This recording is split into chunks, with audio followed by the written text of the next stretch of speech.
menjaga wudu kita. Dijelaskan man dawama 'alal wudu aqramahu alaihi sabbihi sholih. Barang siapa yang mudawamah 'alal wudu, selalu menjaga wudunya, maka Allah akan memuliakannya dengan 7 keutamaan, 7 keistimewaan. Yang pertama, targhubul malaika fis suhbah. Orang yang selalu menjaga wudu itu, malaikat senang menemaninya. Malaikat senang berteman dengan orang yang senantiasa menjaga wudunya. Kalau malaikat senang dengannya, berarti dia dekat dengan malaikat. Kalau orang itu dekat dengan malaikat, otomatis dia jauh dari setan. Sebaliknya, kalau orang itu jauh dari malaikat, berarti dia akan dekat dengan setan. Maka salah satu keutamaan keistimewaan kita menjaga wudu, kita akan dekat berteman dengan malaikat. Senang malaikat dengan kita. Yang pertama. Kemudian yang kedua, wala yazalul qalamu ratban min katbi sawabihi. Pena penulis kebaikan itu akan selalu mencatat kebaikan untuk orang yang selalu menjaga wudu. Jadi kalau sehari semalam terus dijaga wudunya, maka sehari semalam itu akan dicatat kebaikan oleh pena mencatat kebaikan. Nah, ini sungguh luar biasa orang-orang yang menjaga wudunya. Selalu dicatat kebaikan selama kita menjaga wudu. Kemudian wa tusabbihu a'dhahu wa jawaruhu wa jawaruhu. Selama kita menjaga wudu, selama kita punya wudu, anggota kita itu bertasbih kepada Allah. Bertasbih menyucikan Allah, bertasbih kepada Allah, dan pahalanya itu dicatat untuk kita. Padahal kita nggak bertasbih, tapi anggota tubuh kita yang bertasbih kepada Allah selama kita punya wudu.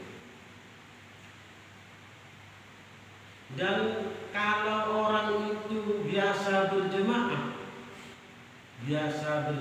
setiap hari 5 waktu, maka kalau dia selalu menjaga wudunya, dia tidak akan ketinggalan takbiratul ihram bersama imam. Kalau biasa berjamaah, kalau dia selalu menjaga wudunya, dia akan selalu bertakbiratul ihram bersama imam, tidak akan pernah ketinggalan. Nek batal wudunya, antum sih berangkat ke koma, si dulu punya wudu, akhirnya koma, si wudu si antri katanya. Nggak bisa bertakbiratul ihram bersama imam.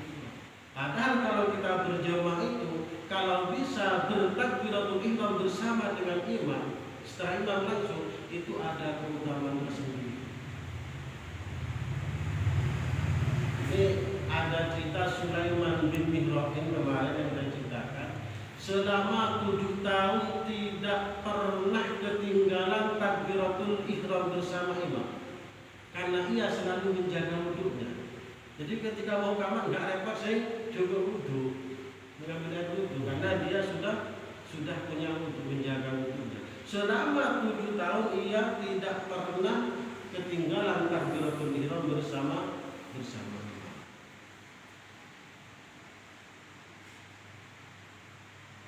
Kemudian selanjutnya, wa idza nama ba'athahu Allahu ilaihi malaikatan yahfadunahu min syarri tsaqalain.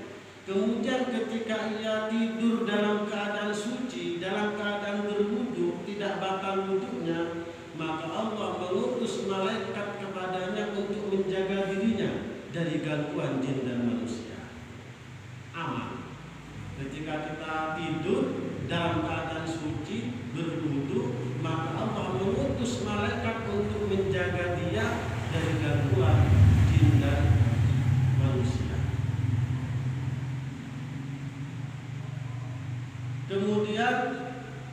Selanjutnya wa yusahhilullahu ta'ala alaihi sakaratul maut.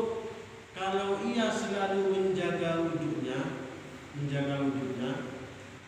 maka ketika sakaratul maut itu dipermudah oleh Allah. Dimudahkan ketika ia meninggal dunia. Lepasnya ruh dari badan itu mudah ketika ia selalu menjaga wudhunya. Kemudian terakhir, fadilah keutamaan keistimewaan orang-orang yang menjaga wudhu adalah wa yakunu fi amanillahi ta'ala azza wa jalla.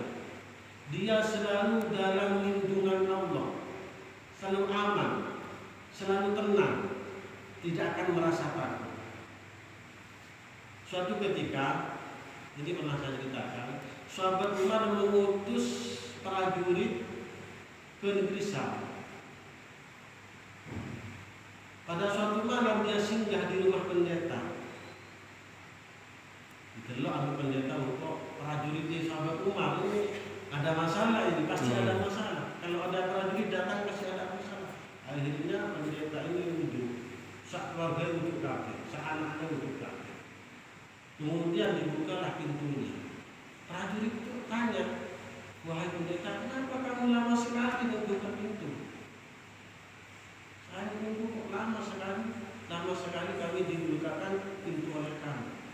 Maka pendeta ini membaca firman Allah kepada Nabi Musa.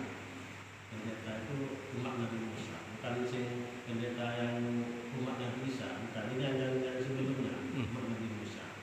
Kata pendeta, ya Musa, idza khifta sultanan fatawadda wa'mur ahlaka bihi fa inna man tawadda'a kana fi amanin mimma yasar. Wahai Musa, jika kamu takut pada sesuatu, jika kamu takut pada penguasa, pada raja, maka wudhulah dan perintahkan semua keluargamu, anak-anakmu, istrimu untuk berwudhu. Maka kalau semuanya sudah berwudhu, maka kalian akan aman.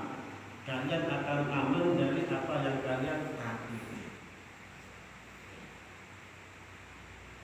Kalau kita takut pada sesuatu, hendaklah kita mengambil wudhu, maka ketakutan itu akan hilang dengan sendirinya. Sama dengan ketika kita marah, wis gak iso ditahan, ya wudhu, insya Allah marahnya hilang. Insya Allah marahnya hilang. Ada juga pendeta ini juga mendapatkan firman Allah kepada Nabi Musa. Ya Musa, tawadda fa in asabaka syai'un wa anta ala ghairi wudu'in fala talumanna illa nafsak. Wahai Musa, berwuduklah, jagalah kesucianmu, jagalah wudukmu. Apabila kamu tertimpa musibah, tertimpa sesuatu sedangkan kamu tidak dalam keadaan berwudu, maka fala talumanna illa nafsak, maka jangan sampai menyalahkan orang lain, salahkan dirimu sendiri.